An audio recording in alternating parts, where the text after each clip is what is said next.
Nous avons une candidature unique qui est d'abord, et c'est le premier résultat de cette élection, et le premier bloc politique de cet hémicycle.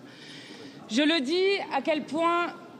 le vote pour Yaël Braun-Pivet, qui a une victoire qui résonne comme un échec, est un signal terrible pour la démocratie dans notre pays. Les magouilles, aujourd'hui, ont non seulement volé le résultat des urnes du 7 juillet, mais ont primé sur le résultat de ces urnes qui donnait le nouveau Front populaire comme première force politique, ce que nous avons pu vérifier encore une fois dans l'élection. Vous remarquerez qu'il y a 13 voix d'écart qui ont permis à Yaël Braun-Pivet de battre la candidature unique du nouveau Front populaire, celle que nous portions toutes et tous ensemble, celle d'André Chassaigne. Quand je parle de magouilles et de combines qui ont permis de voler le résultat démocratique du peuple français,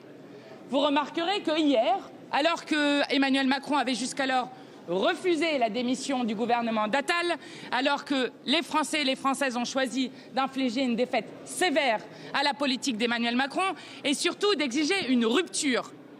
eh bien, nous avons de nouveau Yaël Braun-Pivet comme présidente, qui ne correspond absolument pas à ce que le peuple a exprimé dans les urnes. Mais ces 14 voix d'écart, alors qu'il y avait d'abord eu un refus de démission,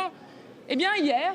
comme de par hasard, cette démission a été acceptée et donc il se trouve que siègent 17 ministres d'un gouvernement qui gère les affaires courantes, députés, et on comprend bien la fébrilité et la fragilité de ce pouvoir qui avait absolument besoin de ces 17 voix pour pouvoir faire en sorte de battre notre candidature commune. S'il n'avait pas combiné ainsi, alors le nouveau Front populaire aurait gagné la présidence de l'Assemblée.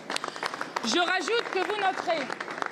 que malgré les apparences du Rassemblement national qui a fait croire qu'il maintenait sa candidature et qu'il continuait,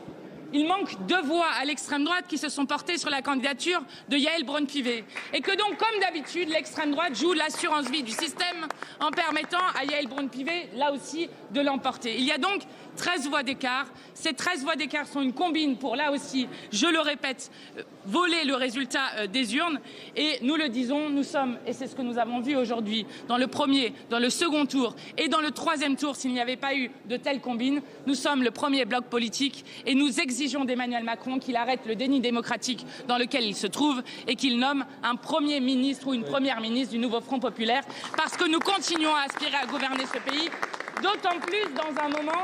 où, vous l'avez remarqué, si Emmanuel Macron voulait gouverner avec les Républicains, il aurait pu le faire avant la dissolution puisqu'ils avaient une majorité, et que donc il est inconcevable dans une démocratie, non seulement que les ministres députés votent pour pouvoir sauver la présidente de l'Assemblée, qui est celle qui a fait piétiner l'Assemblée nationale, notamment en proposant d'utiliser le 49.3 contre la retraite à 64 ans, et qui est la présidente de l'Assemblée qui a le plus sanctionné de toute la Ve République. Donc les Français ont exprimé un besoin de rupture. Ce n'est pas ce qui s'est fait aujourd'hui, et donc nous demandons à Emmanuel Macron de revenir à la démocratie. Peut-être.